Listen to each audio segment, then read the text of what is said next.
കേരളത്തിലാദ്യമായി biodegradable Airways tending നടത്തി Kochi Amrita hospital. ശ്വാസനാളിയിലെ തടസ്സങ്ങൾ പരിഹരിക്കാനാണ് ഈ നൂതന മാർഗം സ്വീകരിക്കുന്നത്. 8 മണിക്കൂർ നീണ്ട സങ്കീർണമായ ശസ്ത്രക്രിയയിലൂടെ 2 യുവതികൾക്കാണ് ശ്വസന പ്രക്രിയ സുഗമമാക്കിയത്. ശ്വാസകോശ ചികിത്സാ രംഗത്ത് നിർണായക നേട്ടവുമായി കൊച്ചി അമൃത ആശുപത്രി.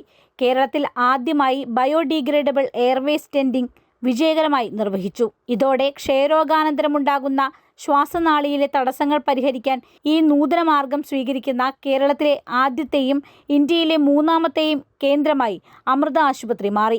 അമൃതയിലെ interventional pulmonology and complex airway disorders വിഭാഗമാണ് ഈ നേട്ടത്തിന് പിന്നിൽ.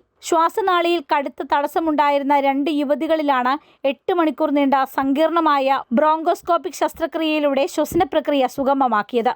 ശ്വസനനാളിയിലെ തടസ്സം നീക്കിയ ശേഷം സ്ഥാപിക്കുന്ന ഈ പ്രത്യേക സ്റ്റെന്റുകൾ നിശ്ചിത സമയത്തിനുള്ളിൽ ശരീരത്തിൽ തന്നെ അലിഞ്ഞു ചേരുമെന്നതാണ് ഇതിന്റെ പ്രത്യേകത. ഇത് രോഗികൾക്ക് ഭാവിയിൽ കൂടുതൽ ശസ്ത്രക്രിയകൾ ഒഴിവാക്കാൻ സഹായിക്കും.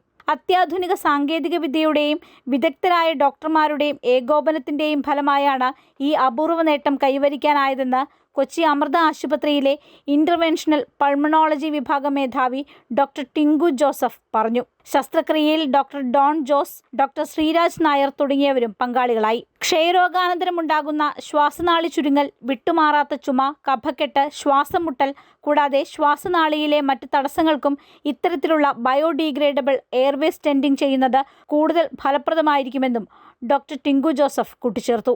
അമൃത ന്യൂസ്, കൊച്ചി.